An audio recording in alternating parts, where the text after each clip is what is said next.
Hello, welcome to legal awareness web series.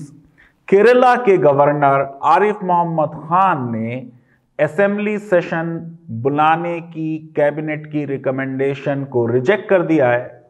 और ये काम आरिफ मोहम्मद खान, जो खुद बहुत बड़े स्कॉलर हैं, बहुत बड़े पॉलिटिशियन हैं और बड़ा उनका रिस्पेक्ट है समाज में, उन्होंने उस दिन किया जिस दिन माननीय प्रधानमंत्री जी उन्हीं के विश्वविद्यालय में, अलीगढ़ मुस्लिम यूनिवर्सिटी में संबोधित कर रहे थे शताब्दी समारोह को, और अलीगढ़ के छात्रों द्वारा जो योगदान देश के लिए किया गया है उसको याद कर रहे थे।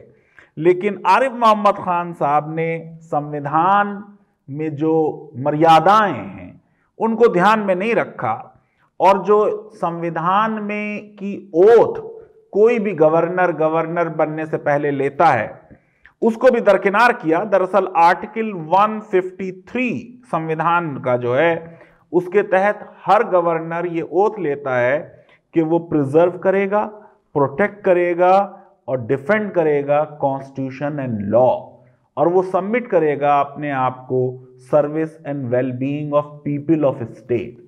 ये बड़े अफसोस की बात है कि ज्यादातर जो गवर्नर्स हैं वो पीपल ऑफ स्टेट के बजाय दिल्ली की तरफ ज्यादा देखते हैं और केंद्र सरकार की जो मंशा है उसको अपने मद्देनजर रखते हैं। मैं ये समझता हूं कि इस एक्शन से इतने बड़े स्कॉलर और इतने बड़े कॉन्स्टिट्यूशनलिस्ट और खुद लॉ के माहिर गवर्नर साहब ने लक्ष्मण रेखा थोड़ी क्रॉस की है। अब संविधान जो है भारत का, वो गवर्नर को कुछ डिस्क्रिशनरी पावर्स देता है, लेकिन उसको असेंबली का सेशन कन्वीन करने के बारे में कोई डिस्क्रिशन नहीं है। ये बात सही है कि आर्टिकल 174 ये कहता है कि गवर्नर जो है वो असेंबली की सेशन को बुलाएगा उस टाइम पे और प्लेस पे एज ही थिंक्स फिट। फिर से सुन लीजिए, ये एक एक्सप्रेशन 174 में आया है कि गवर्नर असेंबली के सेशन को बुलाएगा उस जगह पर और उस टाइम पर एज ही थिंक्स फिट। मेरा ख्याल यह है कि शायद आरिफ मोहम्मद खान साहब एज ही थिंक्स फिट को पढ़ रहे हैं कि ये उनकी डिस्क्रिशनरी पावर है, जबकि उन्हें याद रखना चाहिए कि जो पार्लियामेंट्री डेमोक्रेसी है वो संविधान के मूलभूत ढांचे का, बुनियादी ढांचे का, बेसिक स्ट्रक्चर का हिस्सा है। और उसका मतलब यह है कि जो इलेक्टेड चीफ मिनिस्टर होगा, ये उसकी प्रेरोगेटिव होगी कि वो रिकमेंड करेगा कि इस दिन असेंबली का सेशन बुलाया जाए, और गवर्नर को उसमें कोई राइट नहीं होगा रिफ्यूज करने का, सिवाय जब मुख्यमंत्री सदन का विश्वास खो चुका हो, तब गवर्नर को यह अधिकार है कि वो सेशन कॉल करें और अपने मुख्यमंत्री से ये कहें विश्वास मत सदन का हासिल करें। मैं ये समझता हूं कि ये एक अजीब नया डिस्टर्बिंग ट्रेंड शुरू हो गया हमारे देश में, जब गवर्नर्स असेंबली के सेशन बुलाने तक के मामले में अब मनमर्जी कर रहे हैं। अभी कोई 2.5-3 महीने पहले की बात है, राजस्थान के governor Kalraj Mishra Ashok Gehlot chief minister के बार बार कहने पे भी सदन को बुलाने में आनाकानी करते रहे और तरह तरह के असंवैधानिक रीजंस देते रहे। ये बात बिल्कुल गलत है। मेरी समझ में नहीं आता कि क्या हो गया हमारे गवर्नर्स को। अगर इतिहास में जाएं तो भारत में एंशिएंट पीरियड में ले लें या मेडिवल पीरियड में ले लें, गवर्नर तो वही बनता था जो लॉयलिस्ट होता था, लेकिन लॉयलिस्ट गवर्नर भी केंद्र के विरुद्ध विद्रोह कर देते थे, बगावत कर देते थे। जो ये रियल लॉयलिस्ट गवर्नर बने, जो एजेंट ऑफ सेंटर की तरह काम करते हैं, ये अंग्रेज गवर्नर थे। ऐसा लगता है कि आजादी के बाद हमारे गवर्नर से अंग्रेजों द्वारा स्थापित प्रथा को और प्रैक्टिसेस को फॉलो करने में ज्यादा बेहतर समझा। अब आप ये देख लीजिए कि आरिफ मोहम्मद खान साहब पहले भी कंट्रोवर्सी में रहे हैं। केरला की गवर्नमेंट ने जब सिटीजनशिप अमेंडमेंट एक्ट के बारे में पिटीशन सुप्रीम कोर्ट में दायर की, तब भी उन्होंने विरोध किया, कहा मैं रबर स्टैम्प नहीं हूँ, मुझसे नहीं पूछा गया, मुझे नहीं बताया गया। अब बिल्कुल देखिए, लॉ इसमें क्लियर है कि असेंबली बुलाने में गवर्नर का डिस्क्रिशन नहीं है। 2016 में सुप्रीम कोर्ट ने नबम रेबिया का केस है, अरुणाचल प्रदेश का मामला है, गवर्नर राज खोआ ने इसी तरीके के पॉलिटिकल एक्शन लिए थे केंद्र के कहने पे, और अल्टीमेटली क्या हुआ कि वो सारे एक्शन जो थे वो सुप्रीम कोर्ट ने निरस्त किए, और सुप्रीम कोर्ट ने कहा कि गवर्नर साहब ने जो प्रीपोन कर दिया है अरुणाचल असेंबली का सेशन बिना मुख्यमंत्री की सलाह दिए हुए, ये असंवैधानिक है। और जस्टिस JS खेर ने अपने जजमेंट के पैरा 175 में कहा कि ये इस तरीके की कोई पावर कि गवर्नर साहब तय कर देंगे किस चीज में उन्हें डिस्क्रिशन है, इसको वो रिजेक्ट करते हैं। दरअसल संविधान सभा में तो गवर्नर पे बहुत बहस हुई। आपको मालूम है कि गवर्नर की पावर्स को लेके ही गवर्नमेंट ऑफ इंडिया एक्ट 1919, 1935 में बहस होती रही, रिजर्व सब्जेक्ट्स, ट्रांसफर्ड सब्जेक्ट पे बहस होती रही, और 1937 में कांग्रेस ने इलेक्शन में पार्टिसिपेट इस प्रॉमिस पे किया कि गवर्नर्स अपनी शक्तियों का दुरुपयोग नहीं करेंगे।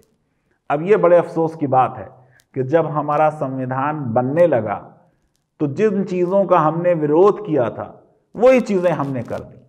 पहले तो ये तय हुआ था कि गवर्नर जो है उसको राज्य के लोग इलेक्ट करेंगे, फिर कुछ ये प्रपोजल आया कि साहब इसमें एकेडमिशियंस होंगे, इमिनेंट लोग होंगे, रिटायर्ड लोग होंगे, नॉन पॉलिटिकल लोग होंगे, फिर ये सजेशन आया कि असेंबली के लोग इसे इलेक्ट कर लें।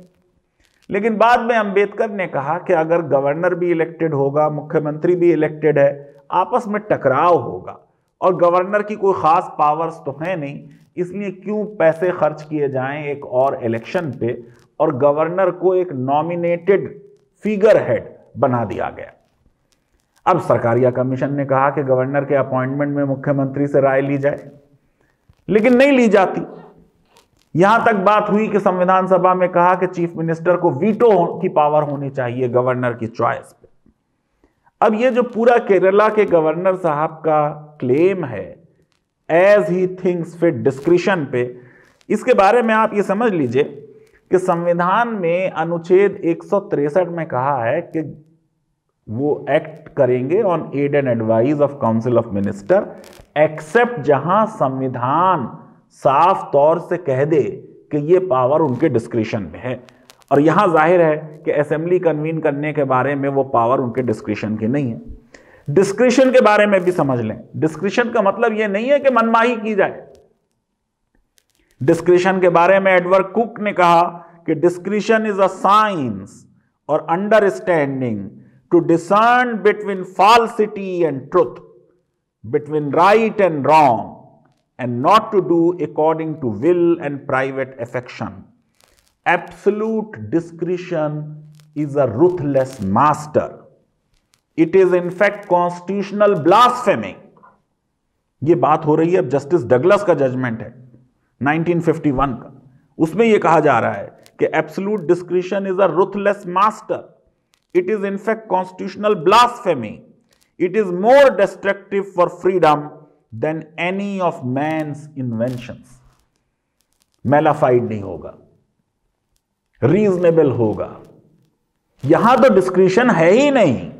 जहां डिस्क्रिशन है वहां की भी शर्तें हैं कि डिस्क्रिशन के लिए एप्लीकेशन ऑफ माइंड होना जरूरी है। मुझे नहीं उम्मीद कि दिल्ली से कोई डायरेक्टिव आई होगी कि आप सेशन ना बुलाएं।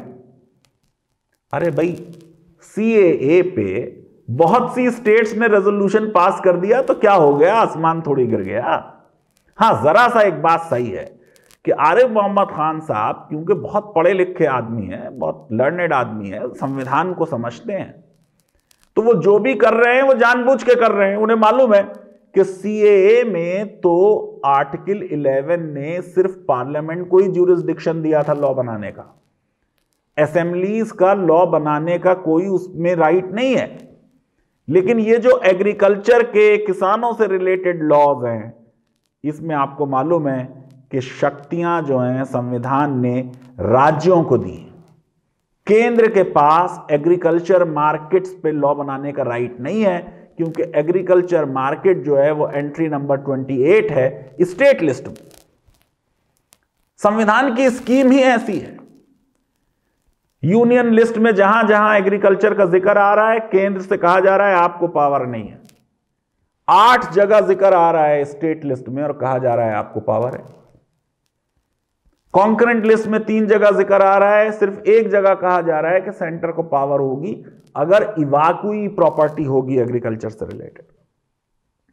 अब प्रश्न यह है कि फिर अगर यह सब है तो फिर हमारे गवर्नर्स, और वो गवर्नर्स जो संविधान को जानते हैं, जो स्कॉलर हैं, जिनके बारे में यह नहीं कहा जा सकता कि वो कोई रिटायर्ड पॉलिटिशियन है, वो ऐसा क्यों करते हैं?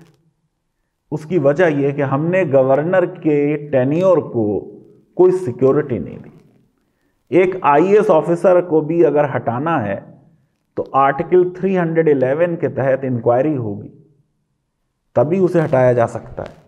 सीएजी को, यूपीएससी के चेयरमैन को, इलेक्शन कमिश्नर को, सीआईसी को, किसी को ऐसे नहीं हटाया जा सकता, प्रेसिडेंट को, सुप्रीम कोर्ट के जजेस को। लेकिन गवर्नर को जब चाहे केंद्र हटा दे, क्योंकि गवर्नर को सिक्योरिटी ऑफ टेन्योर नहीं है, वो अपने ऑफिस में रहेगा during the pleasure of the president. अब सुप्रीम कोर्ट ने देखिए 1979 के रघुकुल तिलक जजमेंट में कह दिया कि गवर्नर एम्प्लॉय नहीं है सेंटर का, उसको किसी के डिक्टेट सुनने की जरूरत नहीं है, वो इंडिपेंडेंट कॉन्स्टिट्यूशनल अथॉरिटी है। मगर ज्यादातर गवर्नर्स इस बात को और इस सुप्रीम कोर्ट के जजमेंट को माइंड में नहीं रखते, पॉलिटिकल एक्सपीडियंसी की वजह से। बात तो यही सही है कि वो एम्प्लॉय नहीं है, लेकिन क्योंकि वो ऑफिस होल्ड करता है during the pleasure of the president, तो भैया कभी भी ट्रांसफर हो सकता है या खत्म किया जा सकता है। लीगल अवेयरनेस वेब सीरीज अगर आपको पसंद आती है तो मेरी रिक्वेस्ट है कि हमारे इस चैनल को सब्सक्राइब करें, बेल आइकन क्लिक करें और हमारे इस वीडियो को लाइक भी जरूर करें। बहुत बहुत शुक्रिया, धन्यवाद, थैंक यू वेरी मच।